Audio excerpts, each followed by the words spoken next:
हर खबर पर होगी आपकी पकड़। डाउनलोड कीजिए एबीपी लाइव ऐप। पश्चिम बंगाल में चुनाव अगले साल है, लेकिन बवाल अभी से हो रहा है। बंगाल बीजेपी के अध्यक्ष दिलीप घोष ने एक बार फिर से विवादित बयान दिया, जिसमें उन्होंने दीदी के खिलाफ आपत्तिजनक शब्दों का इस्तेमाल किया। दिलीप घोष ने दीदी पर पश्चिम बंगाल को बांग्लादेश बनाने की साजिश रचने का आरोप लगा दिया और कहा कि जय श्री राम सुनकर दीदी की तबियत खराब हो जाती है। জয় বাংলা বলে বাংলাদেশ বানাবার চক্রান্ত চলছে এখানে। দিদিমণি জয় শ্রীরাম শুনলে শরীর খারাপ হয়ে যাচ্ছে। হ্যাঁ, গায়ে কিসের রক্ত আছে? জয় শ্রীরাম সহ্য করতে পারেন না? লজ্জা করে না? রামের দেশে আছেন আর মতো কাজ করছেন। और दिलीप घोष ने टीएमसी के दूसरे नेताओं पर भी हमला किया है। उन्होंने कहा कि वो टीएमसी नेताओं की तलाश कर रहे हैं, लेकिन टीएमसी नेताओं की सड़क पर निकलने की हिम्मत नहीं। अगर वो बाहर निकलेंगे तो कपड़े के साथ चमड़ी भी उतार लेंगे। সেদিন টিএমসি লোককে আমি খুঁজবো কোথায় আছে। রাস্তায় বেরোবার হিম্মত হবে না।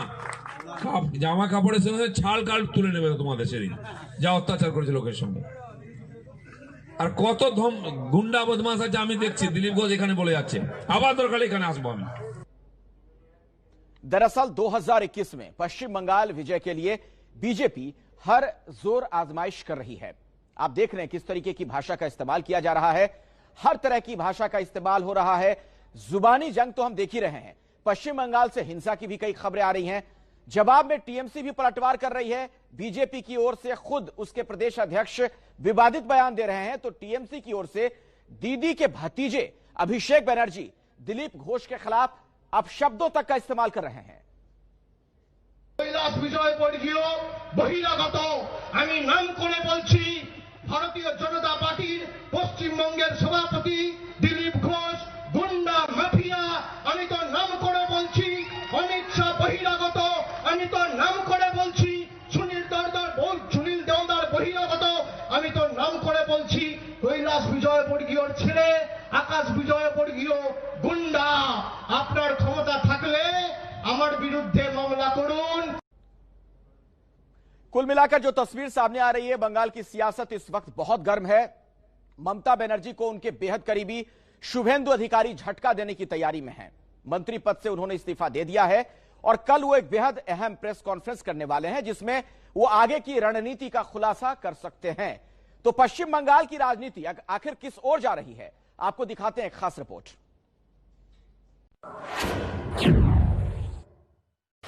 লড়াই লড়াই লড়াই চাই,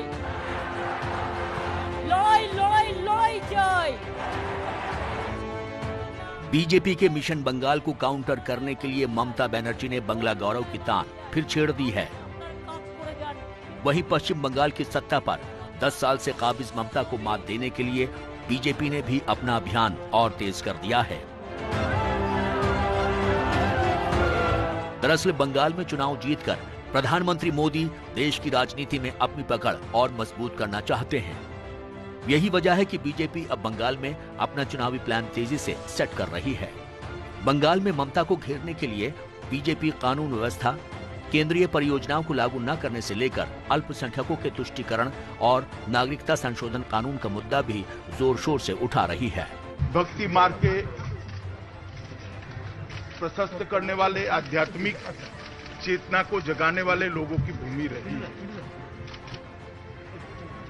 और आज वही भूमि पर जिस प्रकार से अपीसमेंट की पॉलिटिक्स, तुष्टीकरण की पॉलिटिक्स चल रही है, इससे बंगाल की ये महान परंपरा आहत हुई है। दरअसल सीएए के बाद हिंदू शरणार्थियों को नागरिकता मिलेगी और इसीलिए बीजेपी इसके जरिए बंगाल में चुनावी ध्रुवीकरण कराने की तैयारी में है। वहीं ममता बनर्जी की नजर पश्चिम बंगाल के उन 28% मुसलमानों पर है जो उनकी जीत में अहम भूमिका निभाते रहे हैं। রাজনীতিতে তিন ধরনের লোক থাকে, একটা লোভী, একটা ভোগী, একটা ত্যাগী। সিপিএম হচ্ছে আজকে সবচেয়ে বড় লোভী, বিজেপি হচ্ছে ভোগী, আর তৃণমূল কংগ্রেস যদি করতে হয় আপনাদের হতে হবে ত্যাগী। ওদের পাল্লায় পড়বেন না। 2019 के लोकसभा चुनाव में बंगाल में मिली कामयाबी से बीजेपी के हौसले बुलंद हैं। बीजेपी को लगता है कि 2011 में जिस जगह से और जिस तरह से ममता बनर्जी ने लेफ्ट पार्टी को बंगाल की सत्ता से उखाड़ा था, उसी जगह से और उसी तरह से वो भी ममता को राज्य की सत्ता से बेदखल कर सकती है। और यही वजह है कि बीजेपी ने पश्चिम बंगाल के हुगली जिले की सिंगूर सीट और पूर्वी मिदनापुर जिले की नंदीग्राम सीट पर अब अपनी नजरें गड़ाती हैं, जहां से साल 2006 में ममता बनर्जी के लिए सत्ता की राह निकली थी। अभी तक सिंगूर के कृषक के लिए उन्होंने कुछ भी नहीं किया है। हम लोग आएंगे तो जो इंडस्ट्री वाला जो सिंगूर में चाहते हैं, जो कृषक का जो परिवार है वो लोग चाहते हैं सिंगूर में इंडस्ट्री आए। हम लोग भी चाहते हैं सिंगूर में इंडस्ट्री आए और उनका जो परिवार का जो भविष्य है, जो फ्यूचर है, जो है उसको नौकरी भी मिलेगा और जो अभी फार्मर्स के लिए एग्रीकल्चर में काम करना चाहते हैं वो भी होगा। दोनों ही होगा हमारी सरकार जब आएंगे। साल 2011 में ममता बनर्जी जब सत्ता में आई, उससे पहले सिंगूर और नंदीग्राम में उन्होंने किसानों के साथ आंदोलन किया था। इन दो आंदोलनों ने सीपीएम सरकार को हिलाकर रख दिया। नंदीग्राम में आंदोलन की जो स्क्रिप्ट लिखी गई, कहा जाता है उसे लिखने वाला कोई नहीं बल्कि शुभेंदु अधिकारी ही थे। जमीनी स्तर पर ममता बनर्जी के बाद सबसे प्रभावशाली नेता बंगाल में शुभेंदु अधिकारी को ही माना जाता है। बंगाल में ममता को मात देने के लिए बीजेपी की नजरें तृणमूल कांग्रेस के उन नेताओं पर टिकी हैं जो ममता का साथ छोड़कर उसके पाले में आ सकते हैं। कभी ममता बनर्जी का चुनावी प्रबंधन देखने वाले मुकुल रॉय अब बीजेपी के खेमे में हैं। इसी का नतीजा है कि टीएमसी के एक के बाद एक विकेट गिरते नजर आ रहे हैं और इस बार पश्चिम बंगाल की राजनीति में सबसे ज्यादा चर्चा में पूर्वी मिदनापुर के नंदीग्राम से विधायक शुभेंदु अधिकारी हैं। शुभेंदु के पिता शिशिर अधिकारी और भाई दिव्येंदु अधिकारी भी टीएमसी से ही सांसद हैं और इसीलिए पश्चिम बंगाल के पूर्वी और पश्चिमी मिदनापुर जिले में शुभेंदु अधिकारी और उनके परिवार का वर्चस्व माना जाता है। कभी कांग्रेस छोड़कर ममता के साथ आने वाले शुभेंदु ममता सरकार में सिंचाई, जल संसाधन और परिवहन मंत्री थे, लेकिन हाल ही में उन्होंने मंत्री पद छोड़ दिया और अब उनके बीजेपी में जाने के कयास लगाए जा रहे हैं। दरअसल शुभेंदु को साध कर बीजेपी ममता को भी नंदीग्राम की उसी जमीन से सत्ता से बेदखल करना चाहती है जहां से साल 2006 में किसान आंदोलन की शुरुआत करके ममता बनर्जी ने साल 2011 में लेफ्ट पार्टी की सरकार को उखाड़ फेंका था। आप ये बताइए, क्या आपको पता है, आप अखबार रेगुलरली पढ़ते हैं या फिर जो पॉलिटिकल यहाँ डेवलपमेंट हो रहा है, शुभेंदु अधिकारी ने जो इस्तीफा दे दिया है तृणमूल कांग्रेस से, क्या ये आपको पता है? हाँ पता है। हम लोग का दादा है ना, वो इधर रहेगा तो अच्छा रहेगा ना। हम लोग का इधर बहुत कुछ किया है, शुभेंदु इधर नहीं रहेगा तो हम लोग भी नहीं रहेगा। क्या किया उन्होंने, क्या अच्छा किया यहाँ? सब कुछ, सड़क फड़क सब अच्छा किया है। अब मतलब तुम्हारा जो खेती के लिए प्रॉब्लम था वो भी ठीक कर दिया। नंदीग्राम की इसी जमीन से बंगाल की राजनीति में ममता की तृणमूल कांग्रेस के लिए सत्ता का रास्ता निकला था। दरअसल यहाँ इंडोनेशिया के सलीम ग्रुप की एक केमिकल हब के लिए किसानों की जमीन का लेफ्ट पार्टी की सरकार ने अधिग्रहण किया था, जिसके खिलाफ टीएमसी ने आंदोलन किया और यहाँ साल 2007 में जमकर हिंसा हुई थी। 14 मार्च 2007 को नंदीग्राम में पुलिस की फायरिंग में 14 ग्रामीण मारे गए थे और इसके बाद भी यहाँ 2 साल तक हिंसा का दौर चलता रहा था। मेरे पीछे है नंदीग्राम और सामने खेजूरी। फिलहाल मैं खड़ा हूँ पूर्वी मेदिनीपुर जिला में।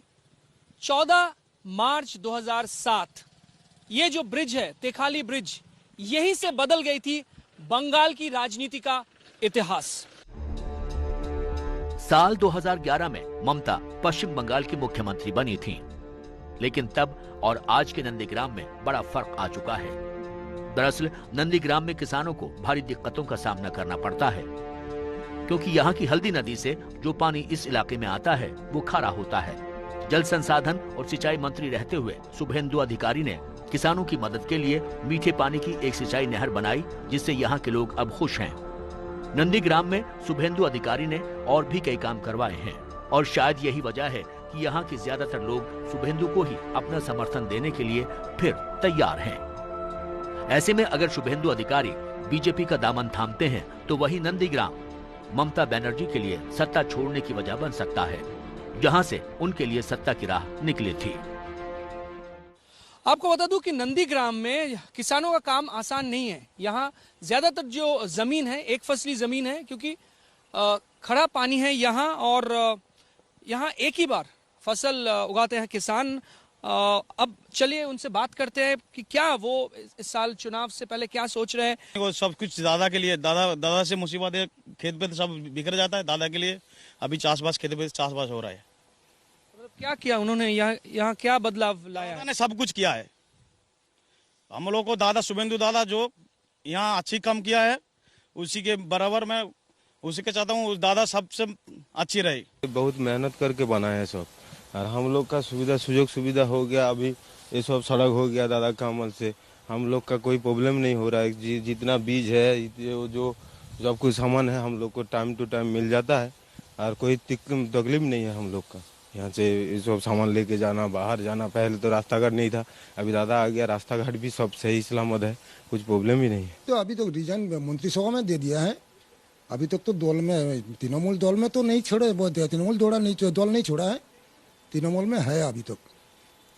तो हम लोग भी कोशिश करेंगे, कर रहे हैं, मंत्री तृणमूल में रह जाए, हम लोग को कोशिश कर रहा है, मगर उसका मतलब तो उसका है, सिद्धांत तो उन्हीं वही लेगा।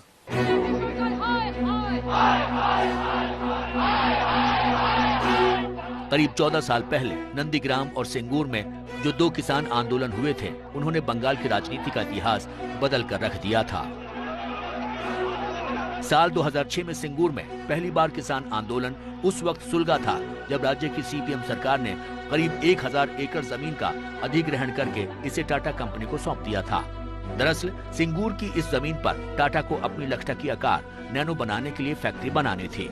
सरकार ने किसानों से कहा था कि उनकी जमीन के बदले में उन्हें मुआवजा दिया जाएगा और लोगों को रोजगार भी मिलेगा। कुछ किसान इस शर्त पर अपनी जमीन देने को राजी हो गए और बाकी ने इसके खिलाफ आंदोलन छेड़ दिया था।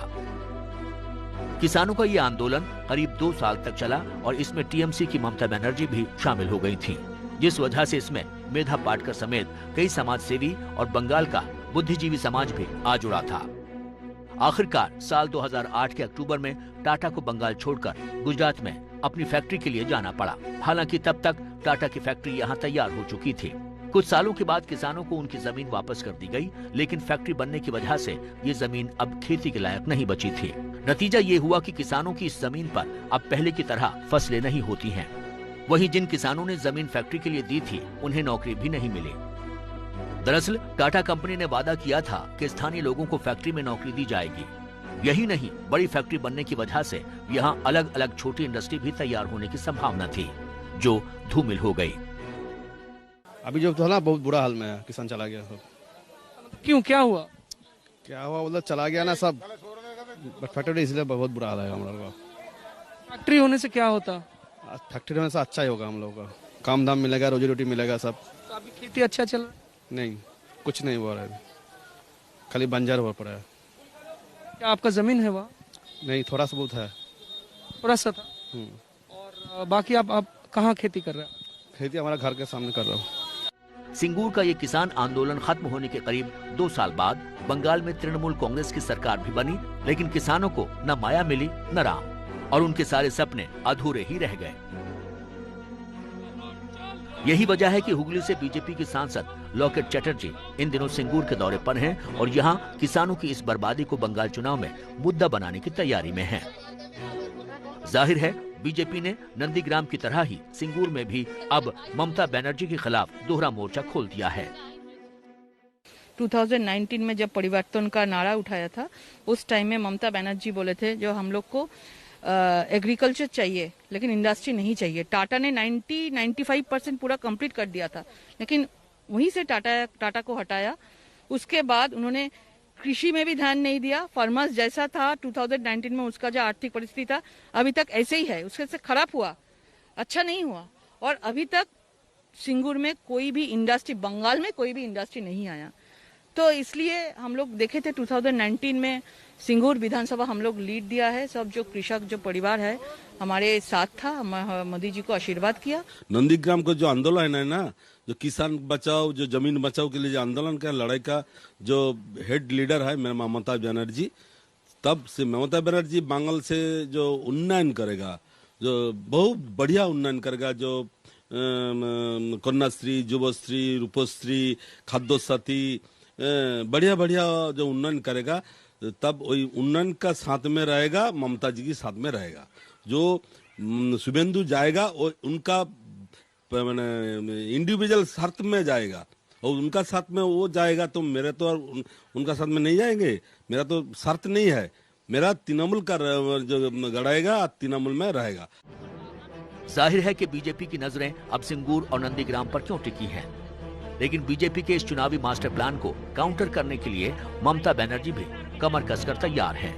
7 नवंबर को वो मिदनापुर में एक बड़ी रैली करने वाली हैं। उन्हें उम्मीद है कि मंत्री पद से इस्तीफा देने वाले शुभेंदु अधिकारी उनका साथ नहीं छोड़ेंगे। यही वजह है कि उन्होंने उनके मंत्रालय भी अभी तक अपने पास ही रखे हैं।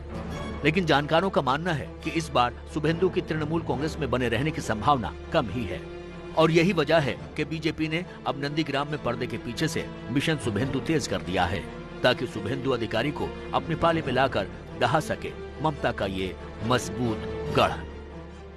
ये जो टीएमसी दल है, इसमें माननीय मुख्यमंत्री अपना जो भतीजे को छोड़कर और किसी को इम्पोर्टेंस या मान्यता नहीं दिए हैं। और जो ये अच्छे ऑर्गेनाइजर्स है, ये जो लीडर्स है शुभेंदुदा जैसा, ये लोग अभी कम्प्लीटली साइडलाइंड हो गया है। तो शुभेंदुदा या जो अच्छा काम करते हैं जो लीडर्स टीएमसी का है, इट्स वेरी नेचुरल कि वो लोग टीएमसी में काम नहीं करेंगे, क्योंकि वहाँ पर एक हम बोलते हैं ना कि एक ही पोस्ट वो है मुख्यमंत्री का और बाकी सब लैम्प पोस्ट, और वो एक पोस्ट के साथ है वो भतीजे का पोस्ट। उसका संगठन में कुछ नहीं है। उस लोग चाहते हैं तृणमूल से माने तोड़ के कुछ आएगा तो उसको फायदा होगा, कुछ फायदा होगा नहीं। बंगाल में जितना लोग हम लोग ममता बनर्जी का नेतृत्व में काम करते हैं, हम लोग ये जानते हैं ममता बनर्जी बहुत फाइटर है, बहुत किया है। ममता बनर्जी एक दिन में चेयर में बैठा नहीं है। ममता बनर्जी का आंदोलन का बहुत बड़ा दीर्घदिन लड़ाई है। कृषक के लिए सिंगूर में आंदोलन किया, नंदीग्राम में आंदोलन किया, बहुत बड़ा आंदोलन किया है। आज 34 बछर का जब वामफ्रंट का शासन का छोड़ के बंगाल का मनुष्य ममता बनर्जी के समर्थन किया है। बंगाल में अभी चुनाव में कुछ वक्त बाकी है, लेकिन राजनीतिक दलों ने यहां चुनावी बिसात बिछाने और राजनीतिक समीकरण बनाने का मिशन तेज कर दिया है। दरअसल बंगाल की लड़ाई बीजेपी के लिए करो या मरो वाली है, तो वही ममता के लिए भी मोदी और शाह की जोड़ी से अपना गढ़ बचाने की चुनौती है। यही वजह है कि अभी बंगाल चुनाव में वक्त होने के बावजूद भी यहाँ मच गया है जबरदस्त सियासी घमासान।